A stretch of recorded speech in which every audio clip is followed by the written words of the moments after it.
विद्यार्थी मित्रांनो, आपण मागील जेवढे काही आपले 11 भाग झाले, तर त्या भागामध्ये आपण आदिवासी साहित्य म्हणजे आदिवासी साहित्य हा विषय आपण विश्लेषण करीत आहोत, त्याचं विवेचन करीत आहोत. तर एकंदरीत आदिवासी साहित्य स्वरूप आणि संकल्पना हा भाग आपण जवळपास या ठिकाणी समजून घेण्याचा प्रयत्न केलेला आहे. त्याच्यातला एक भाग जो अतिशय महत्त्वाचा आहे तो राहिलेला आहे आपला, तो म्हणजे आदिवासी साहित्य आणि दलित चळवळ अशा पद्धतीचं ती एकच संकल्पना आपली समजून घेणं बाकी राहिलेली आहे.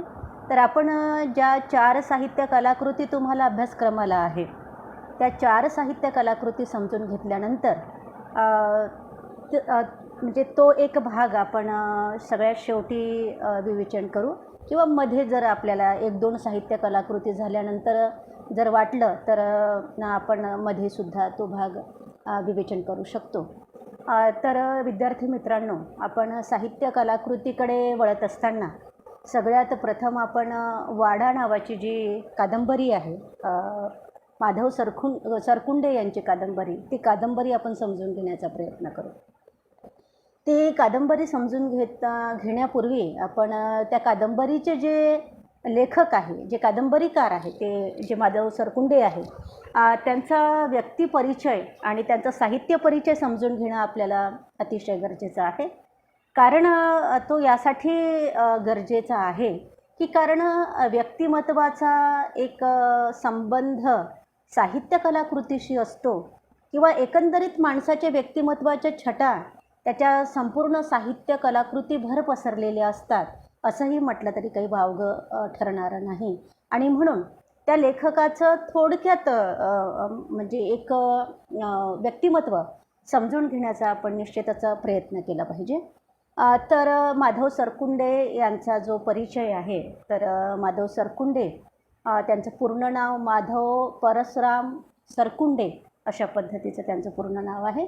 त्यांचा जन्म पुसदजवळ, म्हणजे यवतमाळ जिल्ह्यामध्ये जे पुसद आहे, त्या पुसदजवळ पाळूवाडी नावाचं खेडं आहे. त्या पाळूवाडी नावाच्या खेड्यामध्ये इसवी सन 1963 त्यांचा जन्म झालेला आपल्याला दिसून येणार आहे. आज म्हणजे त्यांनी जे शिक्षण घेतलेलं आहे, ते शिक्षण त्यांचं जर आपण कनिष्ठ महाविद्यालयाचं त्यांचं शिक्षण म्हणू, त्यांचं प्राथमिक शिक्षण हे म्हणजे 4थीपर्यंत त्यांचं ग्रामीण पातळीवर झालेलं असेल. त्याच्यानंतर मात्र त्यांना पुसद हे शहर जवळ पडत असल्यामुळे त्यांनी नंतरचं शिक्षण आपल्याला कनिष्ठ महाविद्यालयाचं शिक्षण फुलसिंग नाईक महाविद्यालयामध्येच त्यांनी घेतलेलं आपल्याला दिसून येणार आहे. कालांतराने त्यांनी MA केलं, BEd केलं, इंग्रजी विषयामध्ये त्यांनी MA केलं, आणि दाते कॉलेज जे आहे यवतमाळचं, तर त्या दाते कॉलेजमध्ये ते इंग्रजीचे अध्यापक म्हणून, इंग्रजी या विषयाचे प्राध्यापक म्हणून आपल्याला या 1-2 वर्षापूर्वी त्यांनी स्वेच्छानिवृत्ती घेतलेली दिसते. त्यांचं प्रकृती ठीक नसल्यामुळे, आजारपणामुळे, म्हणजे त्यांना हृदयविकारामुळे त्यांची बायपास सर्जरी वगैरे झालेली आहे सरांची, त्याच्यामुळे त्यांना स्वेच्छानिवृत्ती घ्यावी लागली सरांना. तर या 2 वर्षापूर्वी सरांनी स्वेच्छानिवृत्ती घेतलेली आपल्याला दिसून येणारी आहे. सरांच्या ज्या काही म्हणजे सरांचं बालपण ग्रामीण भागामध्येच गेलेलं आहे, पाळूवाडीमध्येच गेलेलं आहे. आणि पुसद हे शहर जवळ असल्यामुळे पुसद ते पाळूवाडी असं त्यांचं म्हणजे एक संपर्कातलं त्यांचं स्थान होतं, येण्या-जाण्याचं त्यांचं स्थान होतं, असं आपल्याला म्हणता येण्यासारखं आहे. विवाहानंतर सरांनी म्हणजे वनिता माधव सरकुंडे असं त्यांच्या पत्नीचं नाव आहे, त्यासुद्धा व्यवसायाने महिला शिक्षक म्हणूनच आहे. सरांना एक मुलगा आहे, एक मुलगी आहे. त्यांची मुलगी MBBS झालेली असेल कदाचित, 1-2 वर्षापूर्वी ती MBBS करत होती. मुलगा इंजिनिअरिंग झालेला आहे. आणि अतिशय एक समृद्ध कुटुंब, विचाराने एक समृद्ध कुटुंब असं आपण म्हणू, की सरांची प्रचंड मोठी लायब्ररी आहे. त्यांचं ग्रंथालय हे फार मोठं ग्रंथालय आहे. तो म्हणजे कुणीही अनुभवावा एक चांगला एक संबंध म्हणून तशा पद्धतीचं एक प्रशस्त सरांचं ग्रंथालय आहे. सरांचं एकंदरीत जे काही व्यक्तिमत्व आहे, ते व्यक्तिमत्व फार अशा पुरोगामी विचारधारेच्या माध्यमातून तर घडलेलंच आहे. परंतु एका अत्यंत शोषित कुटुंबामध्ये जन्माला आलेला, आदिवासी जमातीमध्ये जन्माला आलेला हा मुलगा ग्रामीण भागामध्ये जन्माला येतो. कदाचित त्यांच्या कुटुंबांमध्ये हा पहिल्या पिढीत नोकरीला लागलेला मुलगा असावा. फुले शाहू आंबेडकरवादी विचारधारेने कुठेतरी म्हणजे कुठे चळवळीमध्ये खेचल्या गेलेलं व्यक्तिमत्व म्हणजे माधव सरकुंडे सरांचं व्यक्तिमत्व आहे असं आपल्याला म्हणावं लागेल. आणि आज जर आपण सरांचं व्यक्तिमत्व बघितलं तर सरांचं व्यक्तिमत्व एक अत्यंत प्रसिद्ध कवी, प्रसिद्ध कथाकार, प्रसिद्ध कादंबरीकार म्हणून सर परिचित आहे सगळ्यांना. एक सुप्रसिद्ध वक्ता आणि चळवळीचा तळमळीचा कार्यकर्ता म्हणून सर सर्वदूर परिचित आहे असं आपल्याला म्हणता येण्यासारखं आहे. आपल्या व्यक्तिमत्वाला साजेशी अशी एक म्हणजे एका विचारधारेतून त्यांचं व्यक्तिमत्व घडणारं आहे असं आपण म्हणू. फुले आंबेडकरी विचारधारा ही त्यांच्या व्यक्तिमत्वाला मानवणारी विचारधारा त्यांना वाटली. आपल्या शोषित समाजाला शोषणमुक्त करण्याची शक्ती जर कुठल्या विचारधारेमध्ये असेल तर ती आंबेडकरी विचारधारेमध्ये आहे असं सरांना अंतःकरणपूर्व वाटलं आणि म्हणून त्या विचारधारेला त्यांनी जवळ केलेलं आपल्याला दिसून येणार आहे. सरांचा जो काही पहिली साहित्य कलाकृती सरांची आहे ती म्हणजे वाडा कादंबरीच आहे असं आपल्याला म्हणावं लागेल. त्यांनी वाडा कादंबरी 1996मध्ये लिहिलेली आहे. त्यानंतर त्यांचं जे मनोगत नावाचा कविता संग्रह आहे, अतिशय महत्त्वाचा तो कविता संग्रह आहे. आपण मुळात तो कविता संग्रह वाचावा इतका महत्त्वाचा तो कविता संग्रह आहे. तर मनोगत हा त्यांचा कविता संग्रह 1997मध्ये प्रकाशित झालेला आपल्याला दिसून येणार आहे. आणि त्यानंतर त्यांचे 2 कथासंग्रह आहेत. सर्वा जो त्याने 2000मध्ये प्रकाशित केलेला आहे आणि ताडमं जो त्याने 2001मध्ये प्रकाशित केलेले असे 2 कथासंग्रह आहे. त्यानंतर त्यांच्या कविता संग्रह आहे तो म्हणजे राणपाखराची संसद 2005मध्ये प्रकाशित झालेला हा कविता संग्रह. त्यानंतर मी तोडले तुरुंगाचे दार हा 2011मध्ये प्रकाशित झालेला त्यांचा कविता संग्रह आहे.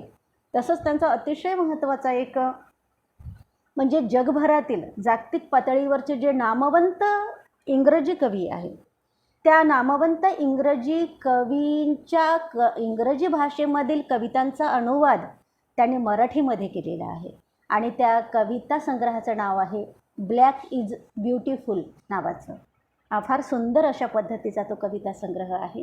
जे अत्यंत प्रसिद्ध असे इंग्रजी कवी आहेत त्यांच्या कवितेचा अनुवाद निश्चितच माणसाला भारावून टाकणार आहे. फार सुंदर मला तो अनुवाद वाटला सरांनी जो केलेला आहे तो.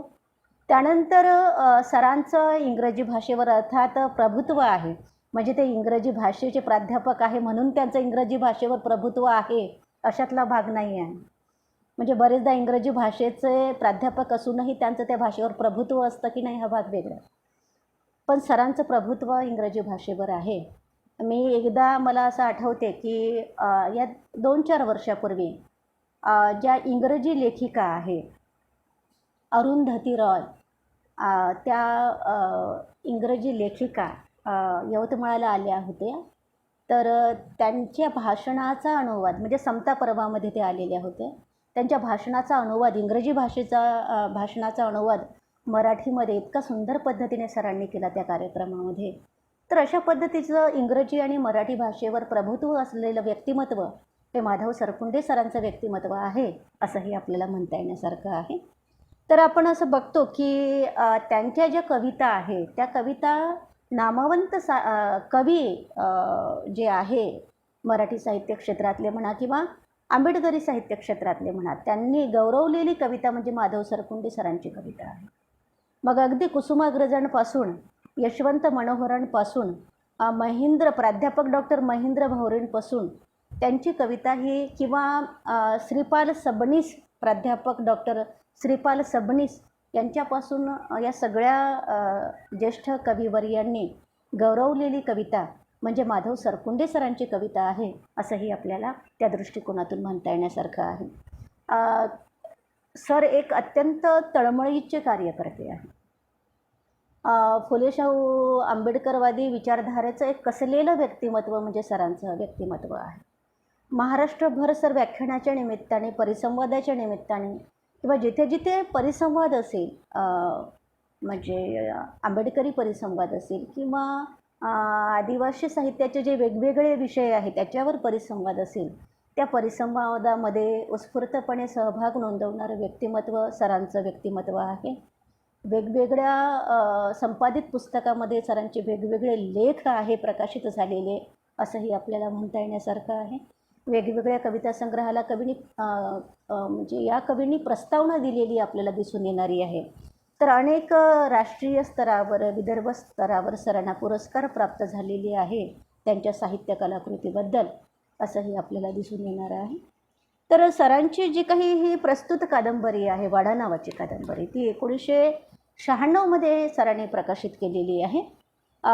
ही प्रकाशित केलेली कादंबरी त्यांनी कुठेतरी डॉक्टर बाबासाहेब आंबेडकर यांच्या सहिष्णुतेला आणि आंध जमातीच्या सहनशीलतेला समर्पित केलेली कादंबरी म्हणजे सरांची ही कादंबरी आहे, असंही आपल्याला म्हणता येण्यासारखं आहे.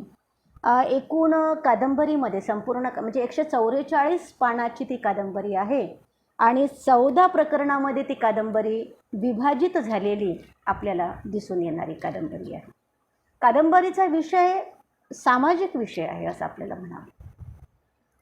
आंध ही जी काही आदिवासींमधली जमात आहे, तर आंध जमातीचं जे दुःख आहे, आंध जमातीची जी वेदना आहे, जी शेकडो वर्षापासून दुर्लक्षित राहिलेली वेदना आहे, त्यांच्यावर होणारे जे अन्याय अत्याचार आहे ते शेकडो वर्षांपासून दुर्लक्षित राहिलेले अन्याय अत्याचार आहे. आपण हे मानू की कित्येक हजारो वर्ष हे आदिवासी जमाती अनेक जंगलामध्ये निवासाला होत्या. जंगल रानामध्ये, दर्याकपारीमध्ये जगणारा हा समाज होता. परंतु काही वर्षानंतर म्हणजे आपण असं म्हणू की अगदी 100-150 वर्षापूर्वी हा समाज म्हणजे जंगलानजीक जी काही गावं आहे त्या गावामध्ये तो प्रवेशित झाला. म्हणजे गावामध्ये तो आता राहू लागलेला आहे. जर आपण आजचं जर चित्रण बघितलं तर गावागावामध्ये आदिवासी समाज विखुरलेला आहे असं आपल्याला दिसून येणार आहे. आणि त्या कालखंडामध्ये कुठेतरी गावामध्ये राहणारा हा जो काही समाज आहे 100-150 वर्षापूर्वी, तर या समाजाची स्थिती काय होती, हा समाज कशा पद्धतीने जीवन जगत होता, या समाजावर अन्याय अत्याचार होत होते का, या समाजाच्या व्यथा वेदना, यांच्यावर होणारे अन्याय अत्याचार, यांचं भूक दारिद्र्य, यांना सहन कराव्या लागलेल्या अपरिमित यातना त्या कशा दुर्लक्षित होत्या, या यातनांकडे, त्यांच्या जगण्याकडे कोणाचंच कसं लक्ष नव्हतं, अशा पद्धतीचा सवालसुद्धा या साहित्य कलाकृतीच्या निमित्ताने हे साहित्यिक उभा करताना आपल्याला दिसून येणार आहे. तर आपण असं पाहतो की विषय हा अत्यंत वास्तववादी विषय आहे, अत्यंत ज्वलंत विषय आहे. स्वसमाजाच्या यातनांचा लेखाजोखा मांडणारा हा कादंबरीचा विषय आहे असं आपल्याला म्हणता येण्यासारखं आहे. की कोणताही जो काही संवेदनशील साहित्यिक असतो, संवेदनशील कवी असतो, तो केवळ स्वतःपुरता जगणारा नसतो, तर समाज बांधिलकीची भूमिका त्याच्यामध्ये फार निष्ठेने त्याने जोपासलेली असते.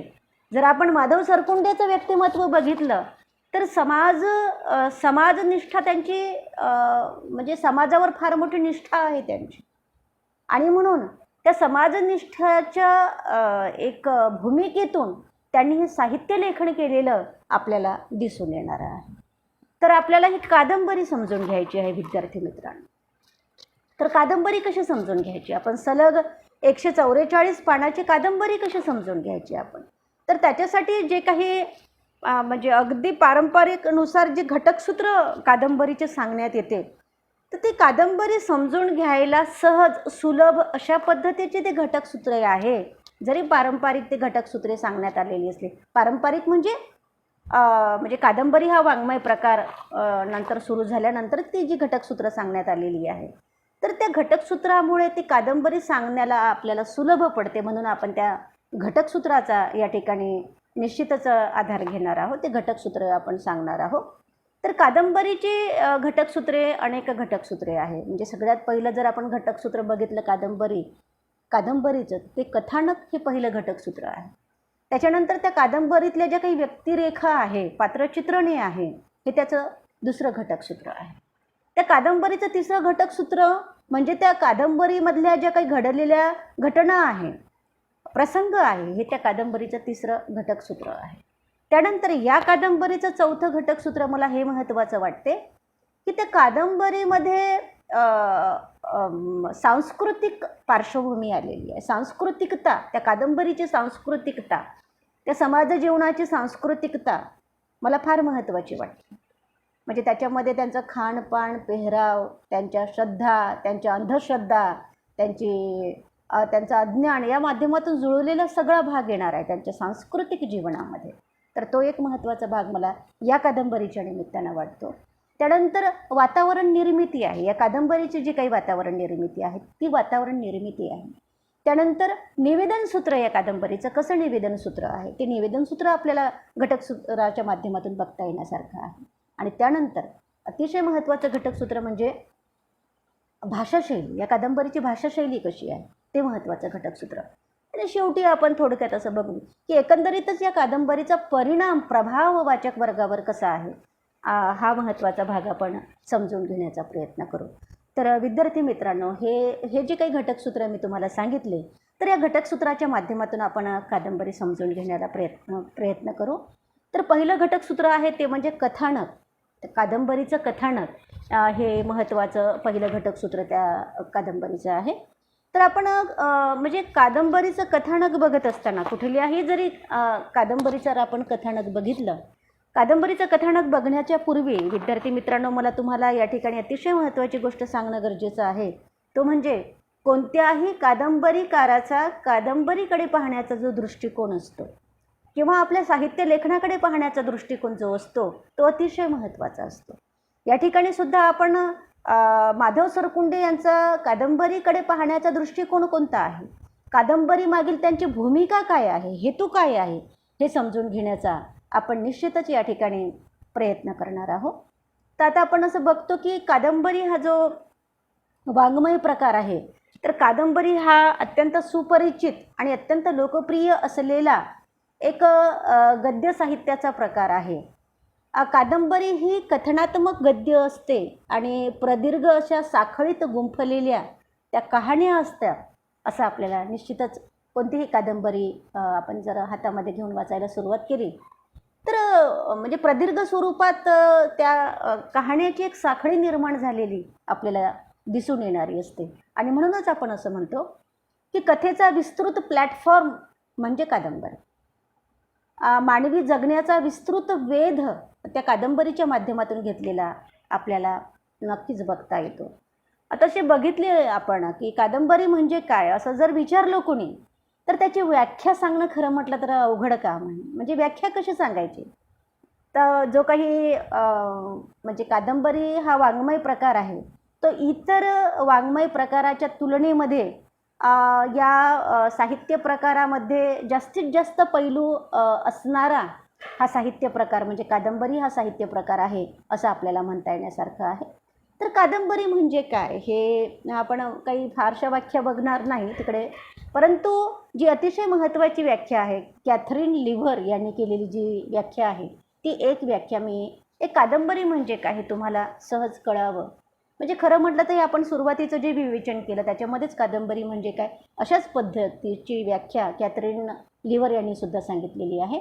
कॅथरीन लिव्हर असं म्हणतात की कादंबरी म्हणजे कथनात्मक लिखित गद्याचा बऱ्यापैकी दीर्घ म्हणता येईल असा लेखकाने निर्मिलेला नव्या आणि कल्पित वास्तवात वाचकाला गुंगवून टाकणारा रचनाबंध होय.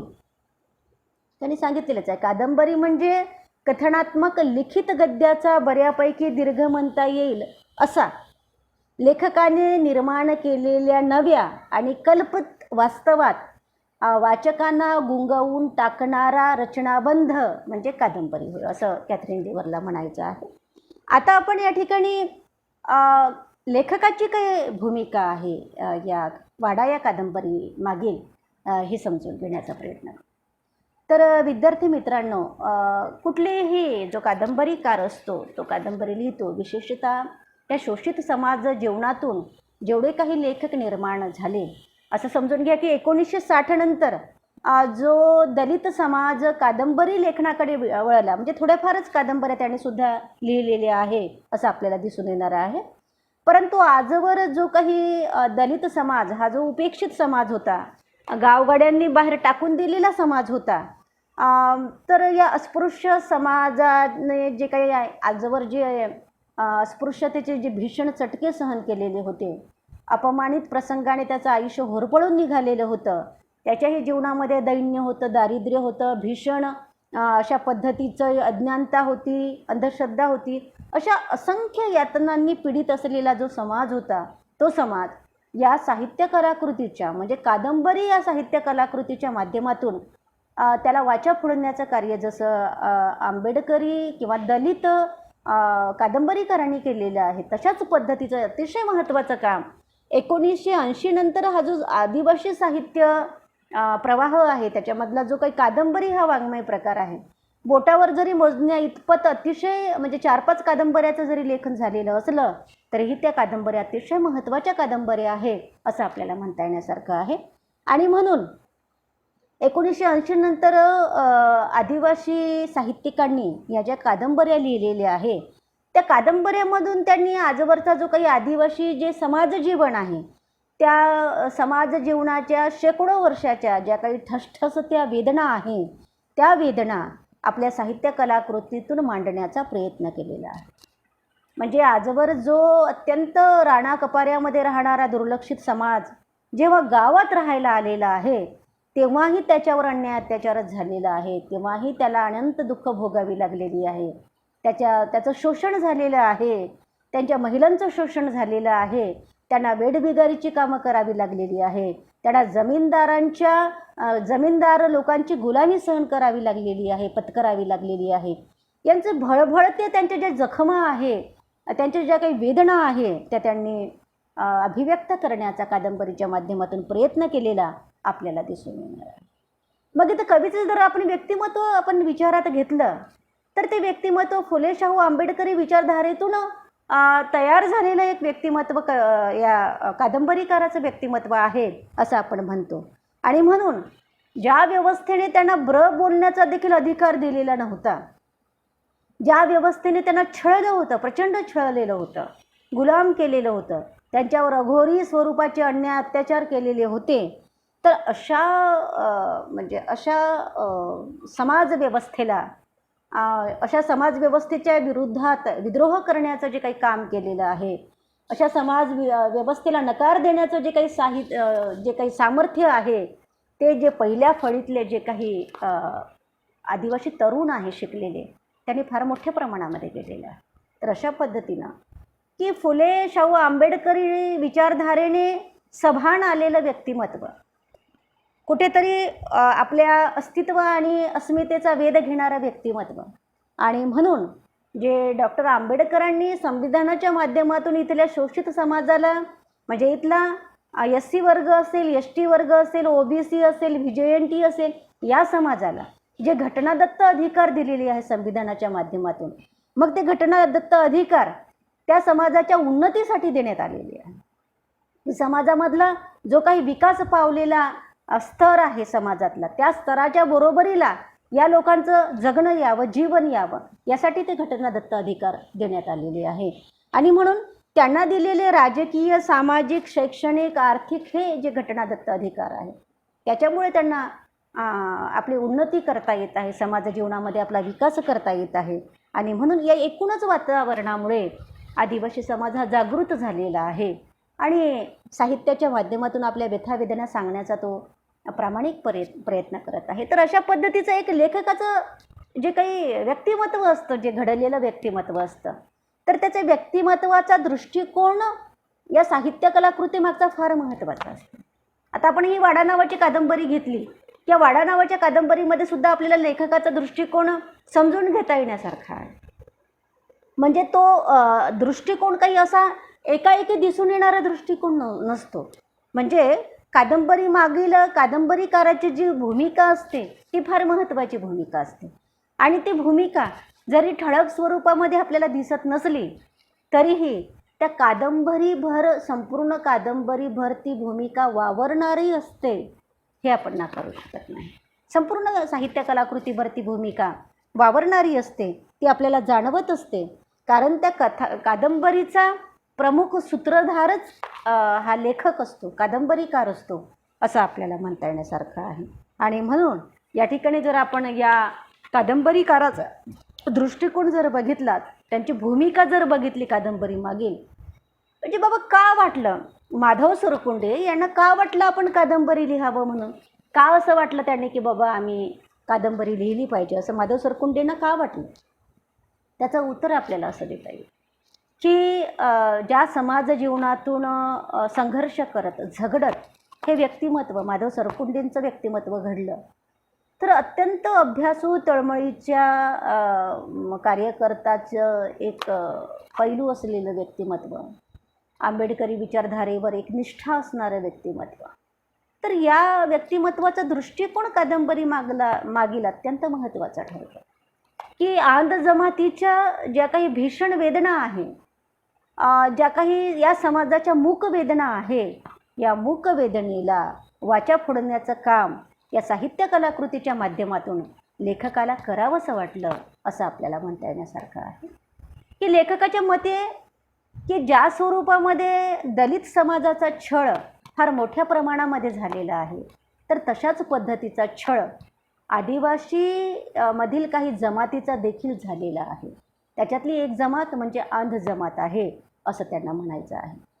की जंगलालगत राहणाऱ्या गावाचा आसरा घेऊन जे काही वाड्यापोडे आहे आंध जमाताचा, की प्रत्येक गावामध्ये म्हणजे या कादंबरीमध्ये कादंबरीकार असं म्हणतो की ते प्रत्येक गाव जर सोडलं तर म्हणजे प्रत्येक गावामध्ये एक घर सोडलं तर आंधाचं घर दिसते, एवढा मोठा आंध समाज त्या गावामध्ये विखुरलेला आहे. आणि हा आंध समाज गेल्या 100-150 वर्षापासून या गाव पातळीवर कसा जगतो आहे, म्हणजे गाव पातळीवरचे जे जमीनदार असेल, पाटील असेल, त्यांचा छळ कसा सहन करतो आहे, त्यांचा अत्याचार कसा सहन करतो आहे याचं चित्रण, म्हणजे या छळाकडे या अत्याचाराकडे कोणाचंच लक्ष कसं गेलं नाही, कोणालाच का वाटलं नाही की याच्याविषयी सांगावं, काही बोलावं म्हणून.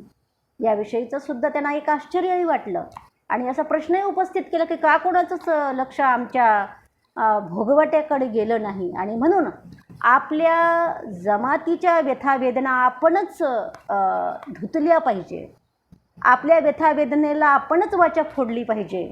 जखम आपल्याला झाली आणि कुठेतरी फुंकर मात्र दुसऱ्याला घालायला सांगणं हे काही त्यांना बरोबर वाटलं नाही. आणि म्हणून आपल्या जखमांवर आपणच फुंकर घातली पाहिजे, आपल्या जमातीच्या व्यथावेदनांना आपणच वाचा फोडण्याचा प्रयत्न केला पाहिजे.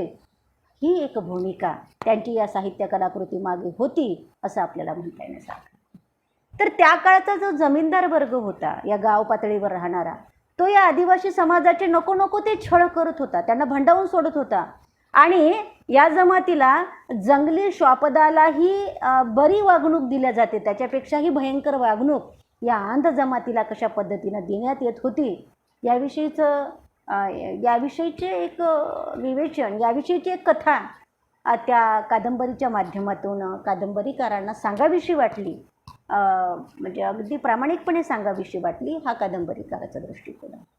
दुसरं आपल्याला असं म्हणता येईल की हा जो आंध जमात आहे त्याच्यावर सातत्याने झालेला अन्याय अत्याचार आहे आणि तो त्या अन्याय अत्याचारामुळे टिचून गेलेला आहे, मिंधा झालेला आहे. तर तो मिंधा कसा झालेला आहे, टिचून कसा गेलेला आहे, तर इथल्या वर्णव्यवस्थेने धर्माच्या नावाखाली, दैवत्वाच्या नावाखाली ज्या भाकडकथा सांगितलेल्या आहे की बाबा पूर्वजन्मी तुम्ही जे पाप केलेलं असेल ना त्याच्यावरून तुमचा जन्म निर्धारित होणार आहे.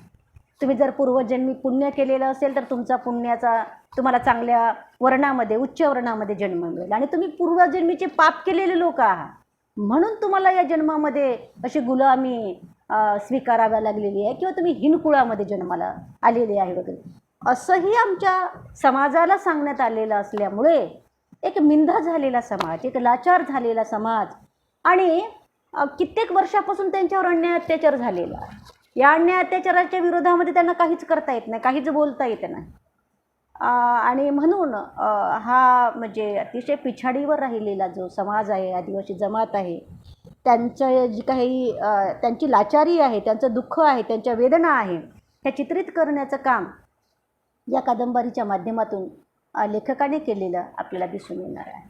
आणि आजही स्वातंत्र्योत्तर कालखंडामध्ये देखीलही आदिवासींवर किती मोठ्या प्रमाणामध्ये अन्याय अत्याचार होतो, छळ होतो, याचंही आश्चर्य त्यांनी व्यक्त केलेली आहे. याविषयी देखील खंत त्यांनी व्यक्त केलेली आहे असं आपल्याला दिसून येणार आहे. तर ही जी जमात आहे की या जमातीला अन्न, वस्त्र, निवाऱ्याच्या शोधामध्ये रानोमाळ भटकावे लागते.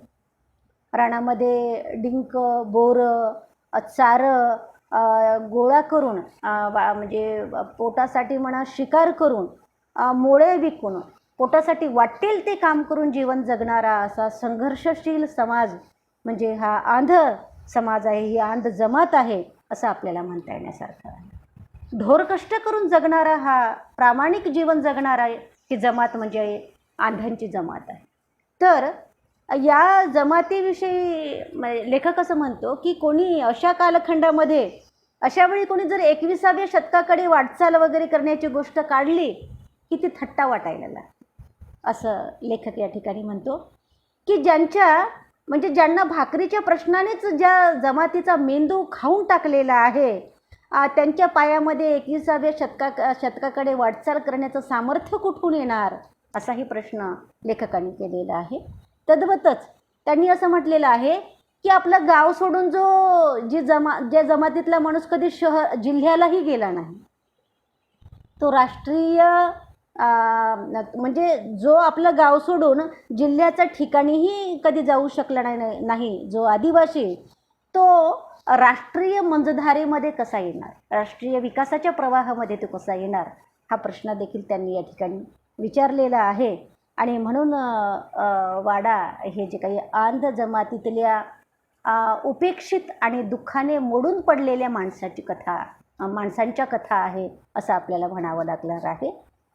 ही कहाणी लिहिण्यामागचा माझा प्रधान हेतू असा होता की माणसाच्या दीर्घ दुःखाचा निवाडा झाला पाहिजे, त्याला न्याय मिळाला पाहिजे, हा माझा प्रमुख हेतू होता असं लेखकच खुद्द म्हणताना दिसतात आपल्याला. त्याच्या युगंधर दुःखाची दखल घेतल्या गेली पाहिजे असं मला जे प्रामाणिकपणे वाटत होतं ते मी या कादंबरीच्या माध्यमातून सांगण्याचा प्रयत्न केला असं लेखकाला म्हणायचं आहे. तर या कादंबरीच्या निमित्ताने अजून त्यांना एक दुसरी गोष्ट सांगायची आहे, ती म्हणजे अशी की या कादंबरीच्या कहाणीबद्दल लेखक असं म्हणतो की या कादंबरीमध्ये मी जे काही कहाणी सांगितलेली आहे तर ती कहाणी कल्पित कहाणी नाही आहे, ती कहाणी अतिशय वास्तवपूर्ण कहाणी आहे, भोगवट्याची ही कहाणी आहे. स्वप्नरंजनातून कल्पना करून ही कहाणी सांगण्यात आलेली नाही आणि म्हणून जिवंत माणसांची जिवंत कहाणी आहे ही असं त्यांनी म्हटलेलं आहे. आणि ही जिवंत माणसं आज जरी हयात नसतील परंतु ही माणसं होऊन गेलेली आहे. ही माणसं आमची माणसं आहे, आदिवासी माणसं आहे, ही माणसं खूप जवळची माणसं आहे, गावातली माणसं आहे, काही माणसं तर आमची नातलगच माणसं आहे असंही त्यांनी आपल्या त्या भूमिकेमध्ये म्हटलेलं आपल्याला दिसून येणार आहे. हे सांगत असताना त्यांनी असं म्हटलेलं आहे की ही माणसं आजपासून म्हणजे 100-150 वर्षापूर्वी पुसद, उमरखेड, कोर्टा, किनवट, माहूर या जंगली विभागातील वाड्यांमध्ये जीवन जगत होता, वाट्याला आलेले भोग भोगत होता. हवेलात राहणारा जमीनदार वर्ग या माणसाचे कसा शोषण करत होता हे त्यांनी त्या कादंबरीच्या माध्यमातून सांगितलेले आहे. या पुस्तकातील माणसांबद्दल सांगायचे म्हटलं तर लेखक असं म्हणतो की या पुस्तकातील निम्म्यापेक्षा जास्त माणसं ही म्हणजे पाळूवाडीचीच माणसं आहे, माझ्या गावचीच माणसं आहे. आणि ती माणसं बघा कशी वेगवेगळ्या भूमिकेतून त्यांनी मांडलेली आहे कादंबरीमध्ये. की स्मशानात जाऊन 3ऱ्या दिवशी मांगिणीचे प्रेत उकरणारा खंड्या, त्यांना ज्यांनी गाव पातळीवर बैंगाण्या म्हणतात, वाघाच्या छातीवर बसणारा घावस, बैलासारखे ग्यानबा पाटलाच्या छकडे ओढणारे बाळा, नाऱ्या, मध्या, हेही पाळूचीच माणसं. वडदवरून पळून येणारी सरी माझ्या आईची आई म्हणजे लेखकांची आजी, किंवा मग दुष्काळात भुके पायी स्वतःची मुलगी तमाशगीराला एका पायली वाटाण्यामध्ये विकणारी जी रावणाबाई आहे, ती रावणाबाई म्हणजे माझ्या आजीची सख्खी मावशी. आणि या रावणाबाईची एक गोष्ट म्हणजे माझी आजी डोळ्यातनी पाणी आणून गहिवरल्या स्वराने सांगत होती मला, असंही लेखकाने म्हटलेलं आहे. तर हा समाज जो दुःखाचे डोंगर पचवत जगत आलेला समाज आहे, संघर्षशील समाज आहे. तर आजही या समाजावर उच्चवर्णीयांकडून कशा पद्धतीचे अन्याय अत्याचार होतात हे लेखकाने मांडलेलं आहे. शिकला सवरलेला जो आदिवासी समाजातला वर्ग आहे की शिक्षणाने त्याचं आत्मभान जागृत झालेलं आहे, शिक्षणाने त्याला स्वाभिमानाने जगण्याच्या त्याच्या मनामध्ये अंकुर जे निर्माण झालेले आहे तो स्वाभिमानाने जपत आलेला आहे. आणि आजही म्हणजे जे काही जमीनदार होते त्यांचे जे वंशज आहे वाड्यामध्ये राहणारे, हवेल्यामध्ये राहणारे, आजही त्यांच्या हवेल्यासमोरून जर गेलो तर त्यांना असं वाटतं की यांनी आम्हाला आजही झुकून नमस्कार केला पाहिजे. आणि समजा जर आम्ही तसा केला नाही तर लगेच आमच्या पाठीमागे शब्द ऐकायला येतात की आंधाडे लय माजले, आता सरकारचे जावईच झाले ना. तर अशा पद्धतीने आजही आंध जमातीची अवहेलनाच होत आहे असं लेखकाला या निमित्तानं सांगायचं आहे. आणि दुसरं तिसरं काही नसून आदिवासी जमातीच्या छळवादाचं चित्रण या कादंबरीच्या निमित्तानं लेखकाने केलेलं आपल्याला दिसून येणारे आहे. तर या आंध जमातीचं दुःख अन्याय चित्रणाच्या या निवाड्यामागे लेखकाचा जो दृष्टिकोन आहे तो अत्यंत तळमळीचा दृष्टिकोन आहे असं आपल्याला म्हणता येण्यासारखं आहे. स्वजमातीचा भोगवटा वेशीवर त्यांना वेशीवर टांगायचा आहे. स्वातंत्र्योत्तर कालखंडामध्ये देखील आजपर्यंत त्यांच्या वाड्यापोड्यांपर्यंत कुठलीच विकासाची गंगा, शासनाच्या कोणत्याच विकासाची गंगा त्यांच्या वाड्यापर्यंत पोहोचली नाहीच. एवढंच नाही तर त्यांच्यावर होणारा अन्याय अत्याचार देखील कोणती शासकीय यंत्रणा दूर करू शकली नाही, ही खंत देखील त्यांनी व्यक्त केलेली आहे. परंतु सगळ्यात शेवटी लेखकाचा जो आशावादी दृष्टिकोन आहे तो अभिव्यक्त झालेला आपल्याला दिसतो की समाज कूस बदलत आहे. आमचा आमची जी काही आंध जमात आहे त्या आंध जमातीमध्ये देखील हळूहळू का होईना परंतु परिवर्तन होत आहे. आणि समाज परिवर्तन हे फार महत्त्वाचं असते आणि ते परिवर्तन या लेखकाला होताना दिसतो आणि कोणत्याही लेखकाला तेच अपेक्षित असते असं आपल्याला म्हणावं लागेल. तरी ही एकंदरीत भूमिका त्या कादंबरी मागची लेखकाची भूमिका आहे. आणि आता जर आपण या म्हणजे हा भाग झाल्यानंतर जर आपण जेव्हा कादंबरी समजून घेण्यासाठी ज्या घटकसूत्राचा विचार करू आणि त्याच्यातल्या पहिल्या घटकसूत्राचं जर आपण बघितलं, कथानक नावाचं पहिलं घटकसूत्र आहे त्या कादंबरीचं, तर ते कथानक बघत असताना आपल्याला असं म्हणता येईल की कुठल्याही कादंबरीच्या कथानकाचे एक सूत्र असते असं आपल्याला म्हणता येईल. कादंबरीतील व्यक्तिरेखा आणि कादंबरीतील घटना प्रसंग यांच्या माध्यमातून ते कथानक आपल्याला पुढे सरकताना दिसते, प्रवाही होताना ते कथानक आपल्याला दिसते. तर कादंबरीची कृती ही कोणत्या स्थलकालाच्या अवकाशात घडत आहे, कादंबरीतली पात्र काय करत आहे, त्यांचे विचार काय आहेत, त्या व्यक्तिरेखांचे विचार काय आहेत, हे कादंबरीकार सांगत असतो. आणि या साऱ्यांची जुळणी करणाऱ्या एकात्म घट्ट विणीलाच आपण कथानक असं म्हणत असतो. ते कथानक त्या कथानकातील घटनांच्या जुळणीमागे कार्यकारण भावाचे सूत्र असते. म्हणजे कुठल्याही कारणाशिवाय एखादी घटना घडू शकत नाही.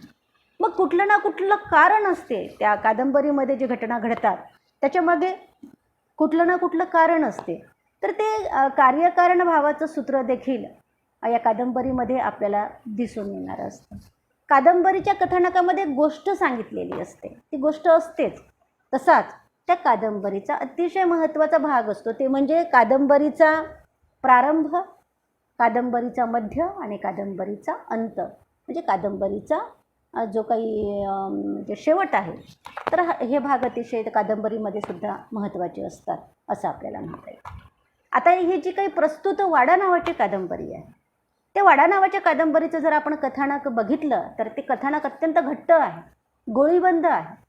वाचकाचं लक्ष खिळवून ठेवण्याचं सामर्थ्य त्या कथानकामध्ये आहे. ती कादंबरी एकदा आपण हातामध्ये घेतली तर ती कादंबरी पूर्ण झाल्याशिवाय आपण बाजूला ठेवावी अशा पद्धतीची देखील आपली इच्छा होत नाही.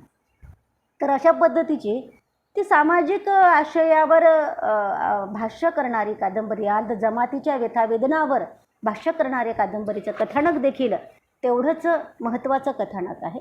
तर त्या कथानकाचा जर आपण विचार केला तर त्या कथानकाला प्रारंभच, त्या कादंबरीला प्रारंभच असा होतो की त्या गावामध्ये राहणारा जो ज्ञानबा पाटील नावाचा जो हे आहे, काय म्हणू, ज्ञानबा पाटील नावाचा जो फार मोठा जमीनदार आहे, तर तो जो ज्ञानबा पाटील आहे तो ज्या गावात राहतो, तर त्या गावामध्ये एक घर सोडलं तर अंधाचं घर आहे आणि आजूबाजूला जेवढे काही वाडे आहे, गावं आहे, 20 गावावर म्हणजे 20 गावातल्या त्या अंधाच्या वस्तींवर अधिराज्य करणारा हा म्हणजे ज्ञानबा पाटील आहे. बरं, ज्ञानबा पाटलाचे घर किती आहे? केवळ 2 घरं आहे. ज्ञानबा पाटलाचं एक घर आहे आणि त्याच्या भावकीच्या माणसातलं एक घर, असे 2च घरं, पाटलाचे 2 घरं आहे. परंतु आजूबाजूला म्हणजे ते गाव आणि त्याच्या आजूबाजूला जे काही जवळजवळ 20 गाव आहे, 20 गावं आहे, त्या गावातील सगळ्या अंधांवर, इतर समाजावर अधिराज्य करणारा हा ज्ञानबा पाटील आहे. तर तिथून या कादंबरीची सुरुवात झालेली दिसते. म्हणजे ज्ञानबा पाटलाच्या शोषणापासूनच कादंबरीची सुरुवात झालेली आपल्याला दिसून येणारी आहे की गाव पातळीवर तो आदिवासींचं कसं शोषण करतो, की कुठेतरी त्या गावामध्ये जो अडला नडलेला हा जो आदिवासी समाज आहे तो आपली कोणती तरी म्हणजे कशी तरी शेती करून कष्ट करून शेतीमध्ये अन्नधान्य उत्पादन करून जगणारा हा समाज आहे. म्हणून मग कधी कधी त्यांना शेती करण्यासाठी कधी पैसा, कधी ज्वारी, बियाणाला ज्वारी, कधी पैसा, दाळा पुरवणारा हा ज्ञानबा पाटील आहे.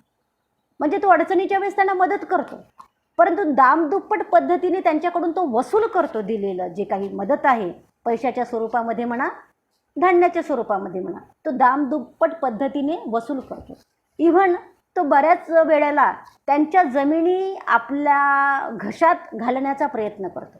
म्हणजे मदत त्यांना थोडी करायची, अव्वाच्या सव्वा त्याच्यावर व्याज वाढवायचं, कधी कधी त्यांच्या जमिनीवर त्यांचेच अंगठे मारून घ्यायचे की तुम्ही हे ऋण जर चुकवलं नाही तर तुमच्या जमिनी आमच्या ताब्यात येईल म्हणून.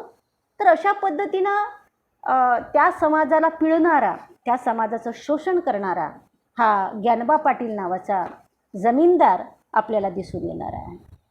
आणि लेखकाला असं वाटतं की म्हणजे लेखकाने त्या व्यक्तिचित्रणाच्या माध्यमातून असं सांगितलेलं आहे म्हणजे की हा केवळ 2 घराने राहणारा पाटील आहे आणि आंध समाज म्हणा किंवा इतर समाज म्हणा संख्येने जास्त आहे, परंतु तरीही तो या लोकांचं शोषण करतो, फार मोठ्या प्रमाणामध्ये करतो.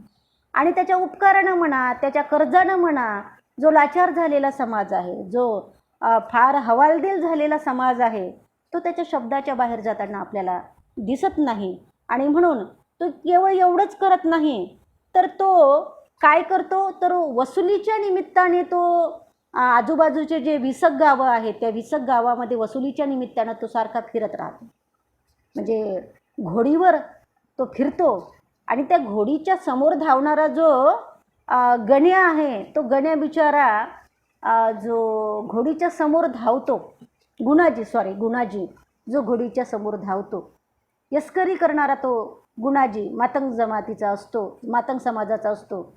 आणि तो गावोगावी रिकामा त्या घोडीसमोर धावतो आणि हा पाटील घोड्यावर बसतो आणि ज्यांच्या घरी वसुली करायची त्यांच्या घरी तो जातो. समजा ज्याच्या घरी तो गेलेला तो शेतकरी माणूस घरी नसला तर तो त्याची बायको जे काही स्वयंपाक पाणी करत असेल तिथंच तो घरामध्येच त्यांच्या बाच टाकून बसतो आणि अतिशय घाणेरड्या नजरेने त्यांच्या आया बहिणीकडे पाहणारा हा जो अतिशय वासनांध प्रवृत्तीचा ज्ञानबा पाटील आहे. आणि मग जर एखाद्याची बायको सुंदर असली तर तो हिसाब किताबाच्या निमित्तानं त्या शेतकऱ्याला म्हणतो तू वाड्यावर ये उद्या, आणि असं कर, तुझ्या बायकोला घेऊन ये वाड्यावर. कारण काय, दोघाही नवरा बायकोच्या समोर हिसाब किताब झालेला बरा राहतो बाबा, मग माझ्यावर नको मग नंतर. असं म्हणून तो सांगतो त्या शेतकऱ्याला की तुझ्या बायकोला घेऊन ये. आणि त्या बाईला त्याची नजर कळते. असं म्हणतात की बाईला एक तिसरं नेत्र असते माणूस ओळखण्याचं. माणूस चांगला आहे की नाही, कोणत्या प्रवृत्तीचा आहे असं म्हणतात. आणि ते बरोबरही आहे बहुतांश. विचारी लोकांच्या दृष्टिकोनातून ते बरोबरही आहे. आणि म्हणून त्या बाईला ते समजतं की नाही, याची नजर चांगली नाही आहे, हा वासनेने बरबटलेला माणूस आहे. ती नवऱ्याला सांगते मी येत नाही, पण नवरा तिला आग्रह करतो. त्याला वाटतही नाही आपल्या बायकोवर नजर ठेवत असेल म्हणून. अतिशय भोळे हे आंध लोक कशी आहे की त्यांच्या मनामध्ये जेव्हा काही पाप नसते तेव्हा ते दुसऱ्यावर काहीतरी पापाचं लांछन लावायला त्यांना काही हे नाही नसते. त्याला असं वाटते की हा पाटील माझ्या बायकोवर कशाला तशा पद्धतीची वाईट नजर ठेवेल. हिसाबा किताबाला तर बोलावलेला आहे, तो बायकोला घेऊन जातो. आणि तिथे नेल्यानंतर तो हिसाब किताब करतो आणि म्हणतो की एवढे तुझ्यावरच पैसे फिरत आहे आणि हे मला लवकर पाहिजे, आणि तुम्ही काय करा, आजच्या दिवस इथंच राहा, जाऊ नका. त्याने म्हणतात की नाही, आम्ही काही तुमच्या वाड्यावर राहणार नाही, आम्ही गावातल्या कोणत्या तरी आमच्या नातेवाईक माणसाकडे राहू. ते म्हणते नाही, तुम्हाला इथंच राहावं लागेल. आणि नंतर मग त्या नडलेल्या शेतकऱ्याच्या बायकोला पाटलाची बायको घेऊन जाते आतमध्ये वाड्यामध्ये. तर तिला बरं वाटतं की बा पाटलीनबाईचा आपल्याला आधार आहे. ती म्हणते चाल पोरी आतमध्ये, तू मला माझ्या पोरीसारखी आहे.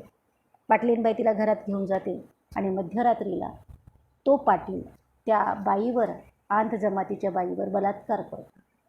आणि तिच्या किंकाळ्या काही त्या हवेलीबाहेर जात नाही, त्या वाड्याबाहेर तिच्या किंकाळ्या काही जात नाही. आणि तिला वाईट सकाळी याचं वाटतं की या सगळ्या वाईट कारस्थानामध्ये त्या पाटलाच्या बायकोचा हात असावा. म्हणजे एका बाईनंच एका बाईची इज्जत बर्बाद करावी, नवऱ्याच्या वाईट गोष्टीला प्रोत्साहन द्यावं, याचं त्या शेतकऱ्याच्या बायकोला प्रचंड वाईट वाटते. त्या अंध जमातीच्या स्त्रीला प्रचंड वाईट वाटतं. आणि ती नवऱ्याला सोबत घेऊन मुकाट्यानं तिथून पडते बाहेर. नवऱ्याला वाटते की ही यायला तयार नव्हती, मी हिला कसं विचारू तुझ्यावर अत्याचार झाला त्याच्याविषयीचा. तिला वाटते मी नवऱ्याला कसं सांगू. आणि अशी जी काही मुक्याची गोष्ट असते ती किती सल त्यांच्या मनामध्ये ती आयुष्यभर सलत असावी. अन्याय अत्याचार त्यांच्यावर झालेला आहे.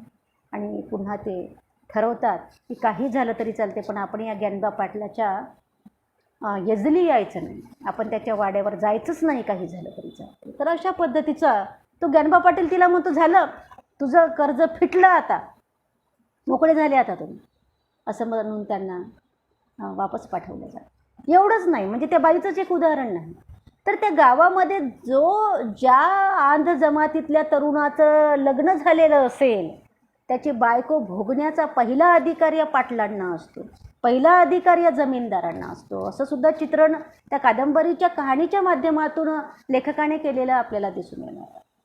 म्हणजे कोणाचंही लग्न झालं गावामधलं की त्या नव्या नवरीला साडीचोळी घ्यायच्या निमित्तानं, आशीर्वाद घ्यायच्या निमित्तानं वाड्यावर बोलवायचं. आणि यांनी सुद्धा मिंदे झालेले सगळे आंध जमातीचे लाचार लोक आपल्या बायकोला पाठवायचे. आणि तिथं गेल्यानंतर त्या बाईवर आधी बलात्कार हा त्या गावचा तो पाटील करायचा, त्या गावचा जमीनदार करायचा, असं आपल्याला दिसून येतं. तर अशा अनेक स्त्रियांच्या किंकाळ्या, अशा अनेक स्त्रियांच्या आरोड्या त्या वाड्यामध्ये बंदिस्त झालेल्या असेल, त्या वाड्यामध्ये गारद झालेल्या असेल, तर अशा पद्धतीचा अत्यंत वासनांध प्रवृत्तीचा हा जो काही पाटील आहे त्याचं म्हणजे ते सुद्धा या कहाणीच्या माध्यमातून ते येणारं एक व्यक्तिचित्रण आहे, एक व्यक्तिरेखा आहे, असं आपल्याला म्हणावं लागेल. आता ही प्रथा जर बघितली आपण की कोणत्याही नवविवाहित स्त्रीला वाड्यावर बोलवायचं आशीर्वादाच्या निमित्ताने, साडीचोळी भेट देण्याच्या निमित्ताने, ही प्रथा कोणी निर्माण केली असावी असा प्रश्न आपल्या मनामध्ये निर्माण होतो ते कथानक वाचत असताना. आणि आपल्या तर्काला असं सुद्धा पटतं की ही प्रथासुद्धा ज्यांचा स्वार्थ या प्रथेमधून आहे अशाच लोकांनी निर्माण केलेली असते. ही प्रथा आपल्या वासनांची पूर्ती करण्यासाठीच निर्माण करण्यात आलेली असावी, याच लोकांनी ती निर्माण केलेली असावी आणि समाजाला या प्रथेच्या बळी पाडलेलं असावं हे लक्षात अगदी आपल्या सहज येते असं आपण म्हणू शकतो. आपण पाहतो की म्हणजे केवळ एक नाही तर अनेक गावातल्या बायका या ज्ञानबा पाटलांनी लुटलेल्या असतात. त्यांचं जे काही त्यांच्या इज्जतीचा पंचनामा केलेला असतो आणि म्हणून कित्येक स्त्रिया जीव देतात, कित्येक स्त्रिया वेड्या होत्या आणि कित्येक स्त्रिया मिंध म्हणून जगतात. तर अशा पद्धतीचं चित्रण त्या कादंबरीच्या कथानकाच्या माध्यमातून येणारं आहे. आणि प्रश्न म्हणजे असा पडतो की कोणीच त्याच्या विरोधामध्ये ब्रसुद्धा काढत नाही. लाचार माणसं, जणू काही गुलाम झालेली माणसं जीवन जगताना दिसतात. आणि समजा एखाद्याने, म्हणजे साखऱ्या नावाचं एक व्यक्तिरेखा आहे, त्याने म्हणजे त्याची बायको ही या पाटलाच्या अत्याचाराला तोंड फोडते. पाटील जो त्यांची बैल, दोन्ही बैल शंकरपटामध्ये पाटलाच्या बैलाची जोडी न जिंकली आणि साखरेची जोडी जिंकली म्हणून त्याच्या दोन्ही बैलाला गोळी मारून टाकतो हा पाटील. आणि त्याची बायको मात्र प्रचंड त्याच्या पाटलाच्या तोंडावर त्याच्या विरोधामध्ये बोलते आणि त्याला प्रचंड राग येतो. त्याची बायको ऐकतच नाही असं त्याला वाटते आणि तो काय करतो, गावाच्या चावडीवर त्या साखऱ्याच्या बायकाला बोलवतो, साखऱ्याला बोलावतो, त्याच्या बायकोला बोलवतो आणि गावाच्या चावडीवर सगळ्या गावासमोर त्याच्या बायकोची इज्जत लुटतो तो पाटील, ज्ञानबा पाटील. आणि सगळे गावातले लोक, मिंधे लोक टकमका बघत राहतात. त्याच्या बायकोला ते सहन होत नाही, ती आत्महत्या करते. तरी साखऱ्या त्या पाटलाचीच गुलामी करतो. म्हणजे एवढे लाचार झालेली मनं, एवढी मिंधे झालेली मनं त्या कादंबरीच्या कथानकाचा विषय झालेला आपल्याला दिसून येणार आहे. म्हणजे प्रतिकार करायचाच नाही कोणी. आणि प्रतिकार जर कोणी करण्याचा प्रयत्न केला, अन्याय अत्याचाराला कोणी विरोध करण्याचा प्रयत्न केला, तर त्याचं जगणंच कसं उद्ध्वस्त करून टाकायचं, त्याचं कौटुंबिक जीवनच कसं नेस्तनाबूत करून टाकायचं, हे ज्ञानबा पाटलाच्या या सगळ्या छळणुकीच्या प्रवृत्तीतून आपल्याला दिसून येणार आहे. म्हणजे गाव पातळीवर कोणीही त्याच्या अन्यायाच्या विरोधामध्ये ब्रसुद्धा काढू शकत नाही असं आपल्याला दिसून येणार आहे. बरं, हे लोक स्वतःच्या काबड कष्टाने स्वाभिमानाने जगणारी, म्हणजे पोटासाठी तरी स्वाभिमानाने जगणारी ही लोक आहेत. लागलंच तर काही व्याज किंवा काही कर्ज पाटलाकडून घ्यायचं, पण ढोर कष्ट करून आपण इमानदारीनं खायचं, एवढा त्यांचा बाणा आहे. परंतु आपण असं पाहतो की हे सगळे लोक त्याला भितात. सगळे लोक ज्ञानबा पाटलाला, सगळं आंध जमात ज्ञानबा पाटलाला भिते. फक्त त्या गावातला आंध जमातीतला जो बाजा नावाचा तरुण आहे तोच त्या पाटलाला मात्र घाबरत नाही, अजिबात घाबरत नाही. आणि म्हणून तो त्या पाटलाला शिव्या घालतो. तो त्या पाटलाच्या अन्याय अत्याचाराच्या विरोधामध्ये लोकांना पटवून देण्याचा प्रयत्न करतो की हा पाटील किती अन्याय अत्याचार करत आहे आपल्यावर, आपण आपल्या कष्टाचं खातो काय, त्याच्या बापाचं खातो का आपण, तरी तो आपल्यावर एवढी हुकूमत गाजवतो, तरी तो आपल्यावर एवढा अन्याय अत्याचार करतो, आपण का हे सहन करावं, असं त्याला असं वाटतं. तो गावातल्या लोकांना समजून सांगतो. परंतु गावातले लोकच त्याला मूर्खात काढतात. गावातले लोकच त्याला असं म्हणतात की बाबा तुझं नवल वाटते आम्हाला, तू असा कसा पाटलाला अजिबात भीत नाही. आणि त्यांचं असं म्हणणं आहे, म्हणजे बाजाचं असं म्हणणं आहे की काय फायदा आहे लाचारीचं जीवन जगून, म्हणजे हा आंध इतकं लांब जीवन जगून एकदा मरण्यासाठी हे लोक दररोज मरत्यात, हेच मला कळत नाही. ह्यायला जरासे कामून हिरस वाटत नाही. हा प्रश्न बाजाला पडताना आपल्याला दिसतो. म्हणजे रानात वाघाला मारतेत आणि गावात पाटलाला भीतेत. रानात ही माणसं वाघाला मारणारी माणसं आहे आणि गावात मात्र पाटलाला भिणारी ही माणसं आहे. तर असं कामून, म्हणून प्रश्न बाजाच्या मनाला सतावत राहतो. तो गावातल्या लोकांना समजावून सांगण्याचा प्रयत्न करतो की घाबरण्याचं काही कारण नाही. पाटील असेल तर त्याच्या घरचा पाटील असेल, आपल्याला त्याच्या अन्याय अत्याचारासमोर झुकण्याचं काही कारण नाही आहे. गावातले लोकच त्याला समजावून सांगतात की बाबा बाजा भिवून राहिलं पाहिजे पाटलाला, तो पाटील आपलं काही वाकडं करू शकतो, त्या पाटलाजवळ सत्ता आहे, संपत्ती आहे, आपण कुठंच त्याचा निभाव लागू शकत नाही त्याच्यासमोर आपल्याला. पण हा बाजा काही ऐकायला तयार. तो म्हणतो नाही, मी पाटलाला भिणारही नाही आणि पाटील असा अन्याय अत्याचार करत असेल तर एकरोज त्याचा खात्माच करून टाकेल. तर अशा प्रवृत्तीचा जो बाजा आहे, तर ते बाजाला गावातले लोक समजावतात की बाबा तू हकनाक मरशील बरं, पाटलाचा बळी जाशील बरं. पाटील काय आहे, तर पाटील पुण्यवान आहे म्हणून त्याचा जन्म उच्चकुळात झालेला आहे. आपण पूर्वीच्या जन्मात पाप केलं म्हणून आपण खालच्या जातीत जन्मलो, ही जी धारणा आहे सर्वसामान्य आदिवासी जमातीतल्या लोकांची जी धारणा आहे बघा, म्हणजे 13व्या शतकातल्या संतांच्या सुद्धा ह्याच धारणा होत्या म्हणजे अगदी आपण चोखामेळा बघितला, बंका महार बघितला, निर्मळा बघितली, जनाबाई बघितली, नामदेव बघितले. म्हणजे पूर्वीच्या जन्मामध्ये आम्ही काहीतरी पाप केलेलं होतं म्हणून या जन्मामध्ये आम्हाला हे भोग भोगावे लागत आहे. हे अस्पृश्यतेचं जीवन, या यातना आमच्या वाट्याला आलेली आहे. ह्याच धारणा म्हणजे आधुनिक शतक त्याला म्हणावं की नाही म्हणावं, आधुनिक शतकामध्ये अंध जमातीचे आहे की पूर्वी आम्ही पाप केलेलं असं म्हणून या जन्मात आम्हाला घातलेला आहे. आणि पाटलानं उच्च पुण्य केलेलं असेल म्हणून तो पाटील म्हणून जन्माला आहे. तर यावरून आपल्याला समाजाची मानसिकता काय आहे, ही मानसिकता त्याची तयार कोणी केली? धर्मग्रंथांनी तयार केली, धर्मग्रंथाच्या ठेकेदारांनी तयार केली. तयार कशी झाली ही मानसिकता? आपोआप तर तयार नाही झाली. तर या धारणेमुळे सुद्धा त्यांनी म्हणजे ही धारणा एकदा पक्की झाली समाजामध्ये की मग अन्यायाला विरोध करण्याचं काही कारणच नाही आहे.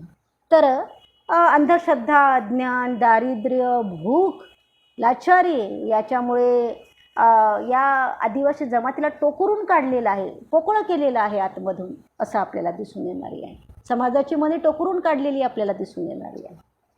तर बाजानं कह्यात राहावं, आपलं ऐकावं, गावातल्या लोकांचं ऐकावं म्हणून त्याची म्हातारी माय बाजाची त्याचं लग्न लावून देते.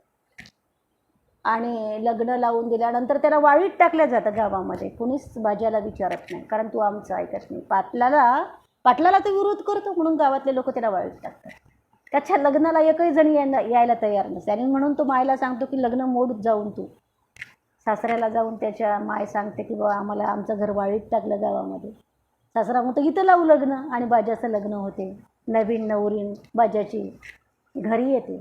आणि 1-2 दिवसानं पाटील त्या नवीन नवरींला आणण्यासाठी वाड्यावर आपल्या दिवाणजीला पाठवतो. दिवाणजी जाऊन बाजाला म्हणतो की तुझ्या बायकोला पाटलाने आशीर्वाद घेण्यासाठी, साडीचोळीचा आहेर घेण्यासाठी तुला वाड्यावर बोलावलं. त्याला प्रचंड राग येतो. त्याला माहिती असते वाड्यावरची प्रथा काय आहे, परंपरा काय आहे. तो त्या दिवाणजीला फोडूनच काढतो, झोडपून काढतो त्याला. दिवाणजी वापस जातो, मालकाला सांगतो की तो काही ऐकायला तयार नाही. मालक तो जो काही ज्ञानबा पाटील आहे तो आपले 10-12 गुंड प्रवृत्तीची माणसं पाठवतो बाजाला फोडून काढण्यासाठी. आणि ते डायरेक्ट बाजाच्या घरात घुसतात आणि बाजाला फोडून काढतात 10-12 गुंड प्रवृत्तीची माणसं.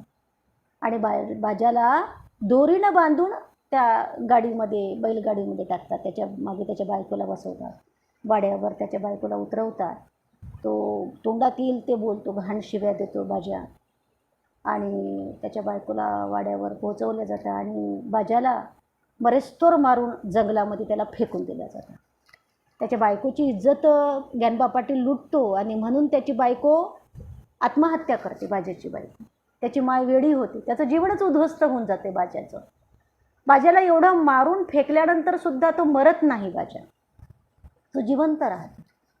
आणि गावामध्ये जंगलामध्ये येणाऱ्या चारं बोरं वेचण्यासाठी येणाऱ्या ज्या बाया आहे, मोळ्यासाठी येणाऱ्या ज्या बाया आहे, त्यांचा आश्रय तो मागतो. आणि त्यांनी जवळच म्हणजे कोलमवाडीवर त्याला नेतात, त्याच्या जखमाला बरं करतात. आणि मग बाजाचं एकच ध्येय असते की मी काय करेल, मी त्या पाटलाला मारून टाकेल. हे एकच ध्येय त्याच्या नजरेसमोर असते. आणि त्याच ध्येयानं तो जगतो. पण तो कोणत्याच अंध जमातीच्या वाडीवर राहत नाही, कुठंच गावात तो राहतच नाही. तो राहतो जंगलात. त्याला असं वाटते की आपण अजून दिसलो जर पाटलाला तर आपला खात्मा झाल्याशिवाय राहणार नाही. मग आपण काय केलं पाहिजे, आपण जंगलात राहिलं. जंगलातला बाजाचा संघर्ष त्या कादंबरीच्या कथानकाच्या निमित्ताने येणारा आहे. तो जंगलामधल्या वेगवेगळ्या हिंस्त्र शापदाशी कशा लढाया करतो. तो रानातलंच जे काही पशुपक्ष्याची शिकार करून कसा खातो. तो झाडावरच झोपतो, झाडावरच खातो. कारण झोपेमध्ये कोणता हिंस्त्र श्वापद हल्ला करेल ते सांगता येत नाही. त्याच्यामुळे बाजा आपल्या जीवाला जपून राहतो. तो रोज आपल्या कुऱ्हाडीला धार लावतो की एका ना एक दिवस पाटील सपाट्यात येईलच. त्याची खांडोळी केल्याशिवाय राहायची नाही, त्याला मारून टाकल्याशिवाय राहायचं. तो गावातल्या लोकांचं भेटी घेत राहतो वारंवार. म्हणजे कधी कधी मध्यरात्रीला तो गावात जातो, कधी जंगलामध्ये काही गावातली माणसं आली त्यांना सारखं विचारत राहतो तो गावामध्ये काय सुरू आहे, काय म्हणतो पाटील. कसा त्याचा अत्याचार अन्याय सुरू आहे. गावामधला काही अन्याय अत्याचार काही कमी झालेला नसतो. गावामध्ये स्त्रियांचं जे शोषण सुरू आहे ते तशाच पद्धतीचं स्त्रियांचं शोषण सुरू असतं. म्हणजे एकापेक्षा कित्येक स्त्रियांच्या या दर्दभऱ्या कहाण्या त्या कादंबरीच्या निमित्ताने येणाऱ्या आहेत. इव्हन एवढं आपण असं म्हणू शकतो की कौटुंबिक स्तरावर ज्या अंध स्त्रियांच्या भाळी जे दुःख आहे, वेदना आहे, जो अन्याय आहे, तो लेखकाने फार संवेदनशीलतेने कोरलेला आहे. म्हणजे लेखकाची जी आजी आहे सरी, तिची कहाणीसुद्धा त्या कथानकाच्या निमित्तानं सांगितलेली आहे की मायबाप नसलेली ही सरी कशी एकटी संघर्ष करते. तिच्या संघर्षाची कहाणी खरंच माणसाच्या डोळ्यामध्ये पाणी आणणारी कहाणी आहे. त्या कथानकाच्या निमित्तानं अनेक पात्रचित्रणं, अनेक घटनेच्या माध्यमातून हे कथानक असं गोळीबंद होत जाते, प्रवाही होत जाते, फुलत जाते.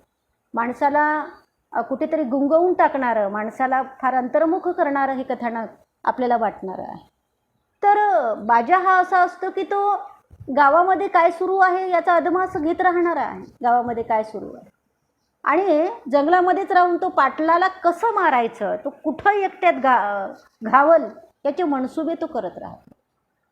तो गावातल्या बऱ्याच तरुणांना विचारतो की तुम्ही इकडे या, मला भेटा, आपण त्याचा खात्मा करू. आपलं गाव त्यानं उद्ध्वस्त केलेलं आहे, आपल्या अनेक आया बहिणीवर त्याने बलात्कार केलेले आहे, आपण सगळे मिळून त्याचा खात्मा करू शकतो. पण जी बाजामध्ये ताकद आहे, जी बाजामध्ये निर्भयता आहे, ती बाकीच्या अंध जमातीच्या तरुणामध्ये देखील नसते. ते चालले जातात, त्याच्यासोबत काही ते राहत नाही. आणि बाजा विचार करतो की आपण याला मारलं पाहिजे.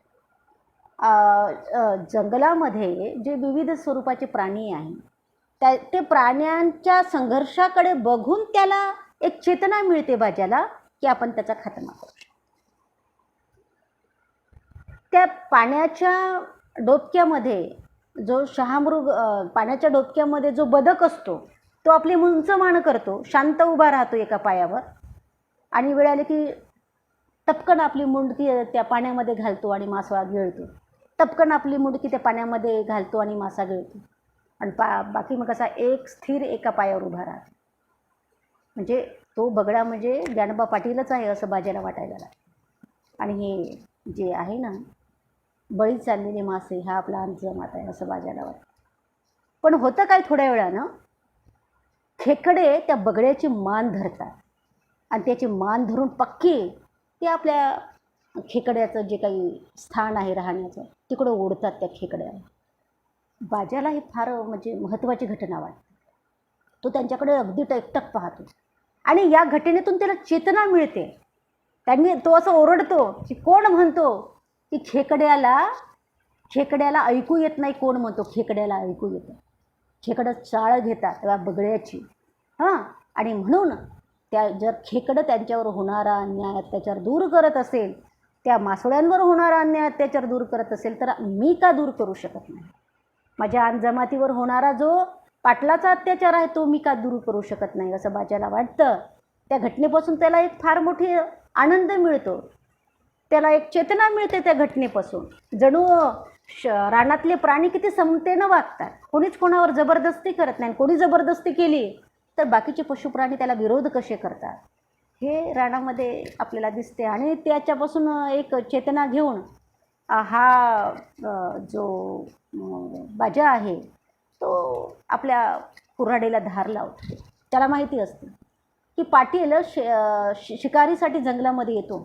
त्याला कळते एक दिवस पाटील आपल्या 2 गड्या माणसांना घेऊन शिकारीसाठी जंगलामध्ये येतो. पण तो त्याच्या गड्याला म्हणतो तुम्ही थोडंसं दूर राहा, मी इराकतीला जाऊन येतो, संडासला जाऊन येतो.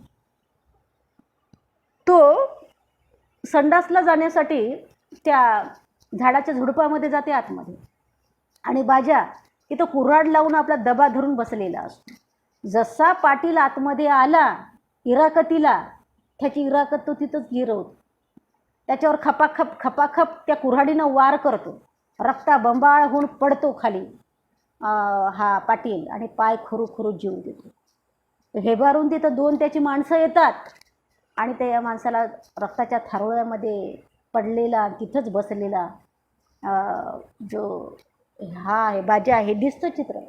त्याचे 2 माणसं भर पळतात गावाकडे, सगळीकडे सांगतात की बाजानं मारलं पाटलाला मारलं, पाटील मेला. गावातल्या काही लोकांना बरंही वाटतं की बापरे, आखरीला बाजानं आपला शब्द खरा केला, त्यानं पाटलाचा जीव घेतलाच शेवटी, पाटलाला मारलंच शेवटी. आणि जे भावकीची घरं असतात ते मात्र तिथं राहत नाही, त्याची बायको वगैरे दुसरीकडे चालली जाते. आणि बाजा तो खून करून पळत नाही.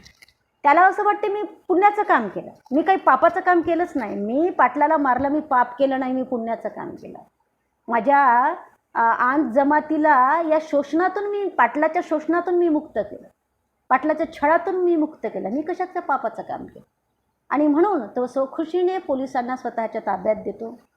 आणि काही वर्षांनी जेव्हा तो वापस जेलमधून सुटतो तेव्हा आपल्या आंधवाडीतच येतो. आंधवाडीतील माणसं म्हणतात की बाबा रे, ज्या गावाने तुझ्या काळजावर असंख्य जखमा कोरल्या, असंख्य दुःख तुला दिली, तरी तू गावातच आहे. तो म्हणतो गाव सुटत नाही माणसाच्या मनात, गावाची याद माणसाला येतेच. आणि म्हणून आपसुक जर माणसाची पाय जर कुठं वळत असेल तर ती आपल्या गावाकडे वळतात. तर अशा पद्धतीनं अन्यायाला, अत्याचाराला अंत असतो, शेवट असतो. आणि त्या अन्याय अत्याचाराला, ज्ञानबा पाटलाच्या अन्याय अत्याचाराला देखील शेवट होता, अंत होता, तो बाजाच्या स्वरूपामध्ये. तर अशा पद्धतीनं हे कथानक त्या कादंबरीचं अत्यंत गोळीबंद आहे, अत्यंत ओघवती आहे.